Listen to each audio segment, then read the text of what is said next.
आपका फर्ज है। जब प्राण तन से निकले कुछ आपका फर्ज है। जब प्राण तन से निकले इतना तो करना स्वामी। जब प्राण तन से निकले इतना तो करना स्वामी। जब प्राण तन से निकले हरि हरि दोनों हाथ ताली से लगते हो जाए। ओ मेरे नाम लेकर फिर प्राण तन से निकले ओ मेरे नाम लेकर फिर प्राण तन से निकले।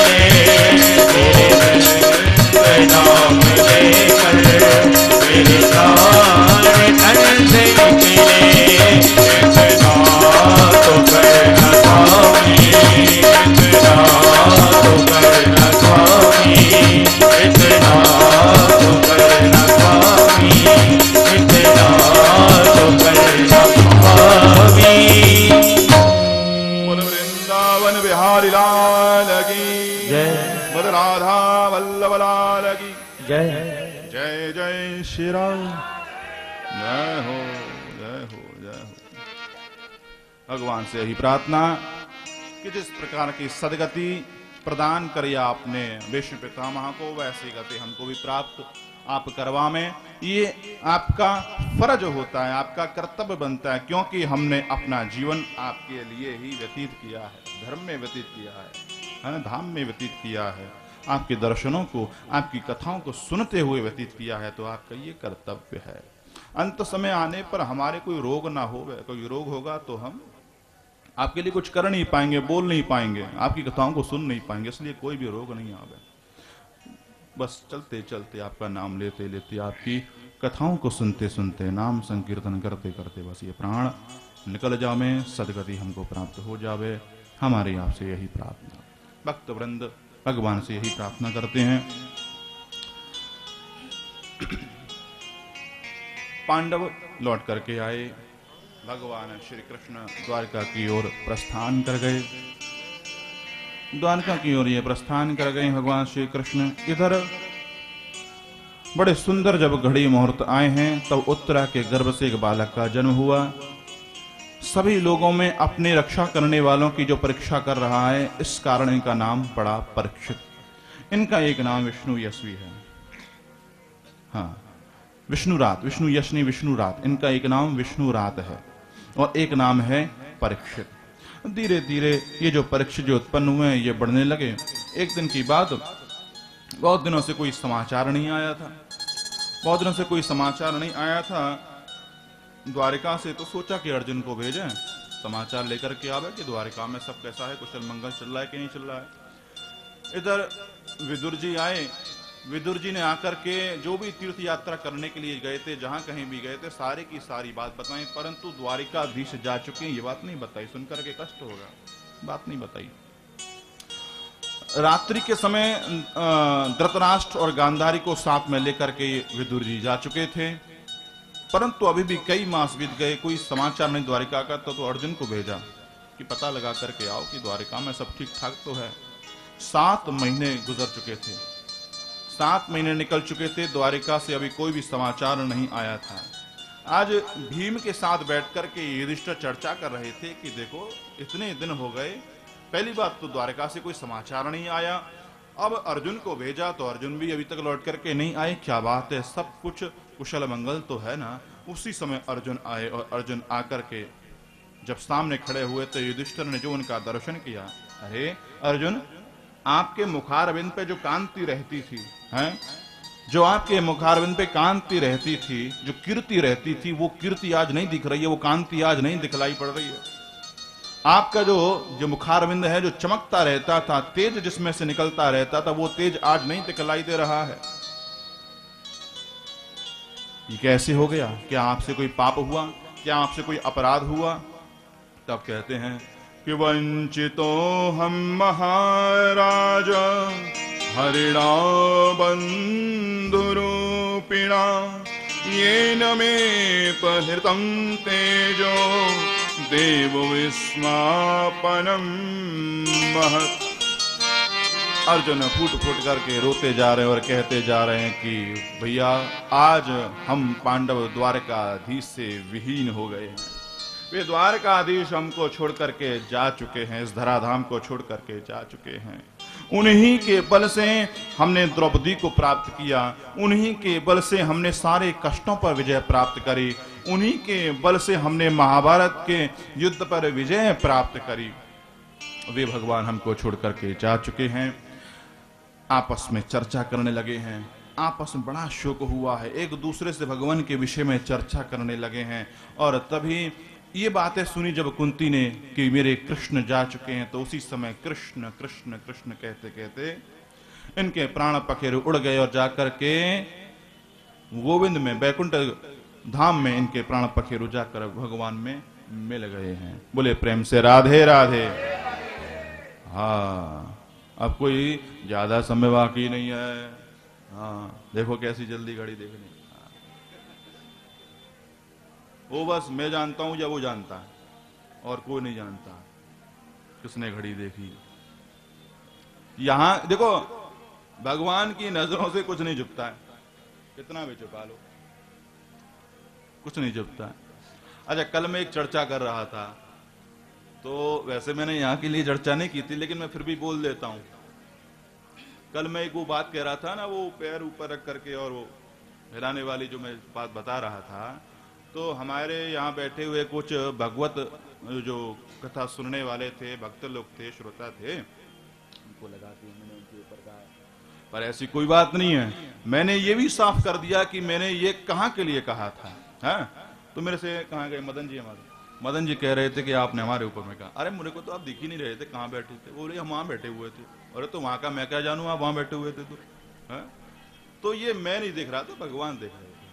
कहने का तात्पर्य है, कहने का तात्पर्य कि भगवान से कुछ भी नहीं छुपता है। हाँ? कुछ भी नहीं छुपता है, सब भगवान के सामने आ जाता। प्रेम से कहेंगे श्री राधे। हाँ, मदन जी आ गए। तो मैंने आज बात साफ कर दी कि मैंने ये बात यहाँ के भक्तों के लिए नहीं, दूसरी जगह के जो श्रोता थे, क्योंकि भाई भक्त ऐसा काम नहीं करते। श्रोता ऐसा काम कर सकता है, भक्त ऐसा काम नहीं कर सकता है कि नहीं। तो मैंने ये यहाँ के भक्तों के लिए नहीं कहा, मैंने कहीं के श्रोताओं के लिए कहा। प्रेम से कहेंगे बोलो बांके बिहारी लाल। कुंती को भगवान ने अपने धाम में बुला लिया। पांचों पांडव कुंती को, द्रौपदी को साथ में लेकर के राजा जो परीक्षित हैं, इनको सिंहासन पर बिठा दिया है। वह बद्रिकाश्रम की ओर ये प्रस्थान कर गए हैं। राजा परीक्षित जो हैं, इन्होंने चारों ओर विजय प्राप्त करी। चक्रवर्ती ये राजा बने। चक्रवर्ती जब राजा जी बने थे तो उस समय की बात है, सरस्वती नदी के तट पर ये इनका शिविर लगा हुआ था। वहीं इन्होंने एक आश्चर्य घटना देखी। वहां पे एक गौ खड़ी हुई थी, एक वृषभ खड़ा हुआ था। वहां पे एक आया शूद्र जिसने राजवेश धारण कर रखा था, और वो राजवेशधारी जो शूद्र था वह गौ को मार रहा था, वृषभ को परेशान कर रहा था। तलवार निकाल ली, मेरे राज में तू ऐसा कर्म करने वाला कहां से आ गया, मैं तेरे को मार डालूंगा। तुरंत वह जो राजवेशधारी था शूद्र परीक्षित की शरणों में आ गया और कहने लगा कि मुझे आपसे ही भय है, मैं आपसे रक्षा चाहता हूं, मैं आपके चरणों में आ गया हूं, मेरी रक्षा कीजिए। कहा राजा परीक्षित ने कि जो हम पांडवों की शरण में आ जाता है उसको फिर किसी से भय की दरकार नहीं है, तू चला जा। बोले कि मैं जहां भी जाता हूं मेरे को आप ही दिखलाई पड़ते हैं, मैं जिस जिस स्थान पे जाता हूं मेरे को आप ही दिखलाई पड़ते हैं। तो कहा ठीक है, तेरे को हम कुछ स्थान दे देते हैं, तू वहां पे जाकर के रहना। बोले कि ठीक है। तो कहा इसको स्थान दे दिए। बोले एक तो इसको दे दिया जहां पर पशु हत्या होती हो, जहां पर पशु हत्या होती हो, वो जहां पर हिंसा होती हो, वो स्थान दे दिया। एक जहां पर जुआ खेला जाता है वो स्थान दे दिया। जहां पे शराब पी जाती हो, मुद्रालय, वह स्थान दे दिया। जहां पे वैश्यागमन किया जाता हो वह स्थान दे दिया है। ये स्थान दे दिए, परंतु अब इस कलयुग ने सोचा कि भाई यहाँ पे तो छठे छटाए जामे। बोलो प्रेम से राधे राधे। यहाँ पे तो दुष्ट लोग जाते हैं, कोई भला इंसान तो जाता नहीं, सज्जन इंसान तो जाता नहीं। तो कोई ऐसा स्थान मिल जाए जहां पे सज्जन लोग भी जाते हो। महाराज 4 स्थान आपने दिए, परंतु मेरे को एक स्थान और दे दीजिए। तो परीक्षित ने विचार करके स्वर्ण दे दिया। बोले कि ये स्थान आप 5वां और लो, स्वर्ण ले लो। बोले कि हाँ महाराज ये बढ़िया दिया आपने, अब इसके अंदर प्रवेश करके हम सब पे राज करेंगे। और जैसे ही स्वर्ण में स्थान मिला कलियुग को, महाराज सबसे पहले पता है किसके ऊपर अटैक हुआ है?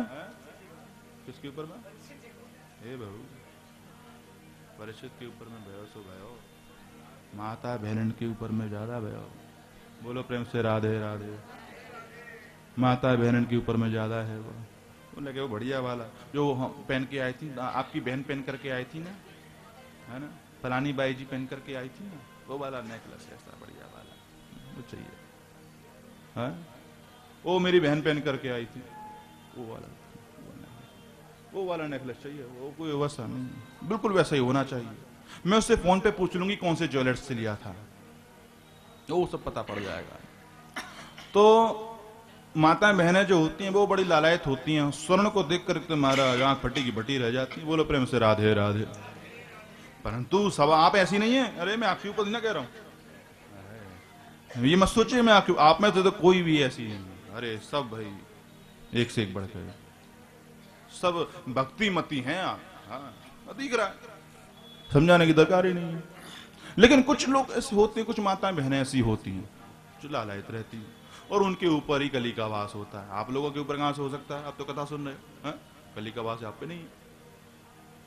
महाराज आप लोग बोलोगे आप भी तो स्वर्ण पहनते हो, आप भी तो कभी कभी देखने में आता है सोने की अंगूठी पहनने की, सोने की चेन वेन। भाई क्या ठाट बाट है ये? भाई ठाट हमारे नहीं, ये भागवत के ठाट है। ये हमारे ठाट नहीं, ये भागवत के ठाट है। जो भी श्रोता जो भी कुछ अर्पण करता है हमको, भक्त जो भी कुछ अर्पण करता है, तो भैया हम सबसे पहले क्या कहते हैं कि भाई पहले भागवत को स्पर्श करा दो। पहले भागवत को स्पर्श करा दो। जब भागवत का स्पर्श कराने से प्रसादी हो जाएगा तब इसको हम धारण कर लेंगे। कहने का तात्पर्य यह है कि देखो भगवान ने कहा है धातु नामस्मि कांचनम, मैं धातुओं में स्वर्ण हूं और इधर स्वर्ण में कली का वास भी है। तो ये दो बातें कैसे? तो जिस स्वर्ण में, यानी कि जो स्वर्ण अधर्म के द्वारा कमाया हुआ है, जो स्वर्ण जो धन अधर्म के द्वारा कमाया हुआ है, उसमें वास है कली का। और जो धन धर्म पे चल करके, शास्त्रगत नीति पे चल करके जो कमाया हुआ है, उसमें वास है परमात्मा का, भगवान का। और आप जब हमको जब कुछ देते हैं तो वह फिर प्रसादी हो जाता है, वो फिर धर्म से युक्त हो जाता है, नीतिगत हो जाता है, शास्त्रगत हो जाता है। तो फिर उसमें कली का वास नहीं रहता, उसमें परमात्मा का वास होता है। इसलिए मेरी आपसे ये प्रार्थना है कि आप स्वर्ण खरीदो, खूब खरीदो, खरीदना चाहिए। आज की डिमांड है, पैसा हो तो खूब खरीदो। कोई भी हो, स्वर्ण हो, साड़ी हो, वस्त्र, कुछ भी आभूषण हो, सबसे पहले घर में आवे तो ठाकुर जी को प्रसादी करवाए दो, हैं? किसी मंदिर में या फिर अपने ही घर के जो ठाकुर जी हों उनको प्रसादी करवाए दो। और प्रसादी करवा करके फिर भैया खूब मौज से, खूब शौक से उसको धारण करो। क्योंकि एक बार प्रभु को अर्पित कर दिया जाएगा तो उसका जो पाप वाला भाग था वो भगवान हटा देगा, हटा उसको। बढ़िया बढ़िया आने। और जो प्रसादी जब हो जाएगा तो प्रसाद जब आप पहनेंगे तो फिर उसमें कली का वास नहीं, उसमें तो भगवान का वास है। फिर आप जब जो वाणी बोलेंगे वो वाणी, वो कठोर वाणी नहीं होगी, वो वाणी मीठी हो जाएगी, मधु जैसी मीठी हो जाएगी, कठोर नहीं रहेगी। बोले बांके में हरिलाल, बोले राधा वल्लभ लाल की। तो ये 5 स्थान दे दिए। राजा परीक्षित लौट करके आए। और मैं आपको एक बात और बताऊं, जो वहां पे जो गौ और वृषभ थे वो पृथ्वी थी, गौ पृथ्वी थी और वृषभ जो था धर्म थे। पूछा परीक्षित ने कि आपको कष्ट देने वाला कौन है? नहीं बताया, क्योंकि किसी की बुराई करने से पाप लगता है और धर्म ही यदि पाप करेंगे तो भैया फिर कैसे काम चलेगा। तो यहाँ धर्म ने अपनी इस नीति का विस्तार किया कि हमको निंदा नहीं करनी चाहिए, किसी के विषय में हमें ज्यादा निंदा नहीं करनी चाहिए। अपने अपना कर्म करना चाहिए, अपने रास्ते पे सीधा चलना चाहिए। अब आप गलत नहीं हो, मैं है ना, अपना गलती से बचते रहना चाहिए। बोलिए प्रेम से राधे राधे। राजा परीक्षित लौट करके आए। एक दिन की बात मन में आया कि भाई हमारे जो पूर्वज थे उन्होंने हमारे लिए क्या रख छोड़ा है, जरा देखे तो सही। अपने गोडाउन में गए, अपने गोडाउन में जाकर के देखा तो बड़ा सुंदर सा मुकुट सोने का दिखा। बोले भाई बड़ा सुंदर मुकुट है। सेनापति ने कहा कि यदि आप इसको पहनेंगे तो आपकी सुंदरता में और ज्यादा निखार आ जाएगा। बोले भैया पहना के तो दिखाओ। तो तुरंत वो मुकुट लिया, मुकुट लेकर के राजा परीक्षित को पहनाया, दर्पण दिखाया। परीक्षित बोले बड़ा गजब का लग रहा हूं। बोले कि महाराज ऐसे गजब के महल में क्यों रहो, कि शिकार खेलने के लिए जाओ, दुनिया को दिखाओ, आपके पास में ऐसा मुकुट। बोले बिल्कुल दिखाऊंगा। जब हमारे पास में कोई बहुमूल्य वस्तु आ जाए, महाराज बढ़िया वाला मोबाइल 50,000 का एप्पल का आया है, अब उसको दिखाया कैसे? सब जगह जाके हाँ भैया ये सबकी नजर में तो आ जाए कि भाई हम 50,000 का सेट लेकर के आए, मोबाइल का है, दिखाते हैं। होता है कि नहीं होता? महंगी वस्तु हमारे पास में है। एक माता थी, एक माताजी थी, उन्होंने सोने की चूड़ियां बनवाई।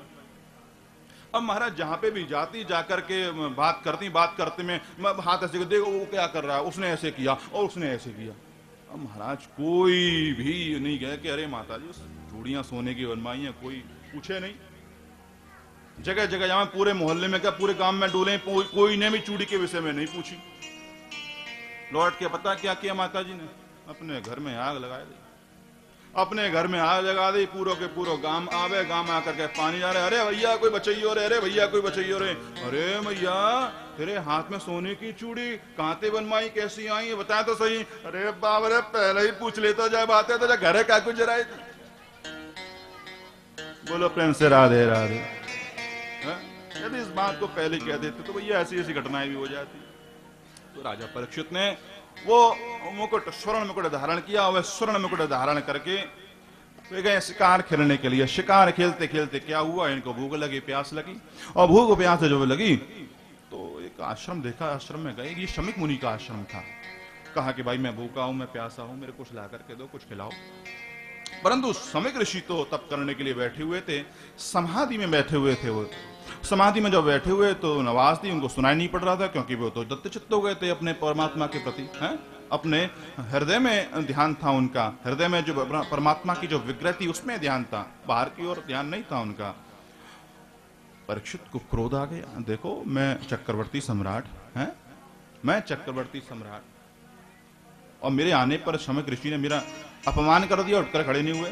एक मृत सर्प पड़ा था, और उस मृत सर्प को अपने बाण से उठा करके, अपने बाण के अग्रभाग से उठा करके ऋषि के गले में डाल दिया और चल दी वहां से। ये जो कर्म किया राजा ने, ये सुना इनके पुत्र ने, शमीक ऋषि के जो पुत्र हैं श्रृंगी ऋषि, उन्होंने ये सुना। और जब ये सुना तो आज क्रोधित होकर के श्राप दे दिया कि ये राजा धन को पाकर के, पद प्रतिष्ठा को पाकर के मदान्ध हो जाते हैं, और हम जैसे ब्राह्मणों का, संतों का अपमान करते हैं। आज से 7वें दिन एक तक्षक नाम का सर्प आएगा, इस राजा को डस लेगा, इसकी मृत्यु हो जाएगी। ये श्राप दे दिया।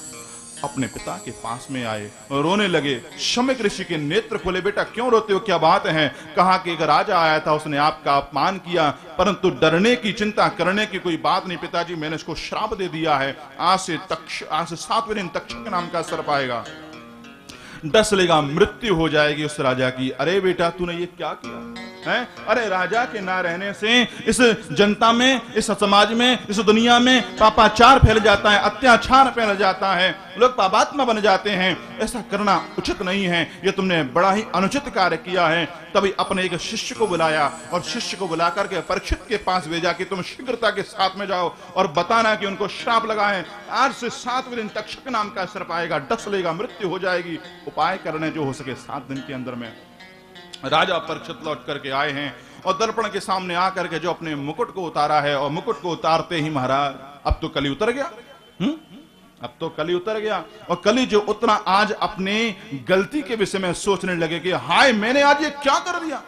मेरे वंश में आज तक किसी ने ब्राह्मणों का अपमान नहीं किया, संतों का अपमान नहीं किया, ऋषि मुनियों का अपमान नहीं किया। आज मैंने ये क्या कर दिया। अरे आज तो ये बिजली गिर जाए मेरे ऊपर में, ये पृथ्वी फट जाए, मेरे इस शरीर में विस्फोट हो जाए, मैं मर जाऊं। उसी समय शमक ऋषि के जो शिष्य थे वे आए और आकर के बताया कि आपको ऋषि पुत्र ने श्राप दिया है, 7 दिन तक्षक नाम का सर्प आएगा, डस लेगा, चले जाओ, कोई उपाय कर सको तो कर लो। राजा परीक्षित कहते हैं मेरे को श्राप नहीं मिला है, मेरे को जीवन दान मिला है 7 दिन का, मेरे को ये 7 दिन का जीवन मिला है, मेरे को 7 दिन का ये जीवन जो मिला है इसको मैं व्यर्थ नहीं जाने दूंगा। ऋषि ने मेरे को आशीर्वाद दिया है, श्राप नहीं दिया। तुरंत जन्मेजय को बुला करके राजगद्दी सौंपी। जन्मेजय जिनका बड़ा पुत्र, जन्मेजय को बुला करके राजगद्दी सौंपी और राजगद्दी सौंप करके चले गंगा तट पर आकर के विराजमान हुए। और जो आज गंगा तट पर आकर के विराजमान हुए, इनका दर्शन करने के लिए बड़े बड़े महात्मा जिनका दर्शन अत्यंत दुर्लभ है, वो आज परीक्षित का दर्शन करने के लिए पधारे हैं। भक्तों का दर्शन करने के लिए बड़े बड़े महात्मा आते हैं और आज इसी प्रकार से परीक्षित का दर्शन करने के लिए बड़े बड़े मुनि अत्रि, वशिष्ठ, च्वैन, द्वैपायन, व्यास जी महाराज और ये पराशर जी महाराज, ये सब के सब पधारे हैं। वशिष्ठ जी महाराज, पराशर जी महाराज, विश्वामित्र, परशुराम जी, बड़े बड़े ऋषि, मार्कंडेय ऋषि, सब के सब आए हैं आज परीक्षित का दर्शन करने के लिए। और परीक्षित कहते हैं धन्यभाग मेरे धन्यभाग, आप जैसे ऋषि मुनियों का जो दर्शन है अत्यंत दुर्लभ है और आज आप यहाँ अंतिम समय में मेरे पास में आए, मैं धन्य हो गया। मैं आपसे बस एक ही प्रश्न पूछना चाहता हूँ, म्रियमाण पुरुष को क्या करना चाहिए? म्रियमाण पुरुष को क्या करना चाहिए, यानी जो शीघ्र मरने वाला व्यक्ति है उसको क्या करना चाहिए? देखो ये प्रश्न परीक्षित ने पूछा अपने लिए, ठीक है, लेकिन अपने साथ साथ हम सबके लिए ये प्रश्न किया। क्यों?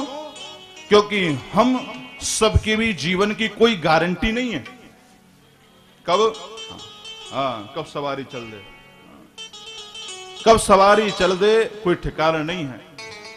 बस मैंने बताया ना, काल व्याल में कग्रास, हम सब एक सर्प के मुख में बैठे हुए हैं। गनीमत ये सर्प ने मुख खोल रखा, जिस दिन बंद कर लिया महाराज, राधे राधे, गनीमत बस इतनी है।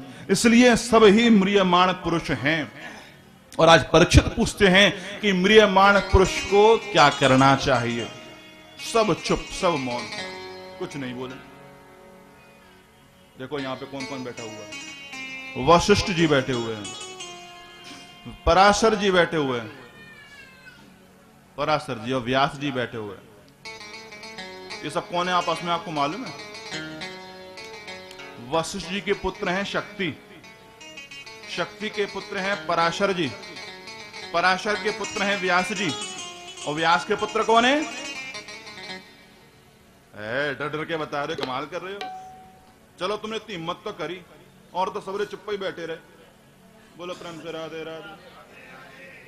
मुंह ढीला ढीला बोलना पड़ेगा, क्या करूं बताओ। न्यो किए बहुत कथा सुन रही हूं, बताओ यार का कथा सुनी, ऐसी कथा सुनी ना। वशिष्ठ जी के पुत्र कौन? शक्ति, शक्ति के पुत्र कौन? पराशर जी, पराशर के पुत्र कौन? व्यास जी, व्यास जी के पुत्र कौन? अब कैसा कॉन्फिडेंस आया, ये कॉन्फिडेंस पहले ले आते। अब जब ये प्रश्न किया, तो ये जब प्रश्न किया था तो अब महाराज व्यास जी सोच रहे कि भैया इसी दिन के लिए तो सुखदेव को मैंने पढ़ाया था, है? अब ये जो प्रश्न कर रहा है, ये प्रश्न का उत्तर तो एकमात्र सुखदेव जी ही दे सकते हैं और इसका कोई उत्तर दे नहीं सकता। सबकी सब शांत हैं, कोई इनका आंसर नहीं दे पा रहा है। तभी कि तत्रा भवद भगवान व्यास पुत्रो यद्रक्षया गामटिमानो नपेक्ष अलक्षलिंगो निजलाभदष्टो वृतश्च बालैरवधूतमेश। उसी समय व्यास जी के पुत्र भगवान श्री सुखदेव जी महाराज का अवतरण हुआ है और वे सुखदेव जी महाराज जिनकी आयु 16 वर्ष की है, 2 अष्टवर्ष कहा। यहाँ पे क्या कहा? 2 अष्टवर्ष, भाई सीधा सीधा 16 वर्ष कह देते 16 साल के, परंतु नहीं, 2